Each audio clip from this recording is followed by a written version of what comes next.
কাউকে হারানো খুব সহজ, কিন্তু কারো মন জেতা খুব কঠিন। জীবনে কাউকে পাওয়াটা বড় কথা নয়, আপনি যাকে চেয়েছেন তাকে জীবনের শেষ পর্যন্ত কাছে পাওয়াটাই বড় কথা।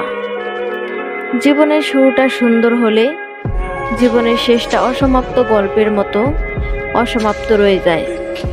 অর্থ সংকটে থাকা মানুষ যোগ্য হলেও সবার কাছে মূল্যহীন। যারা সত্যিকার অর্থে ভালোবাসে তারা কখনো অভিনয় করে না। কোটি কোটি মানুষের ভিড়ে তাদের ওই একজনকে ছাড়া অন্য কাউকে ভালো লাগে না। একটা সময়ের পর ঠিকই বুঝতে পারবেন, অনেকেই আপনাকে ব্যবহার করেছে কিন্তু ভালোবাসেনি কেউ। মানুষ আঘাত না পাওয়া পর্যন্ত বদলাতে পারে না। যে যত বেশি আঘাত পায় সে তত বেশি বদলায়।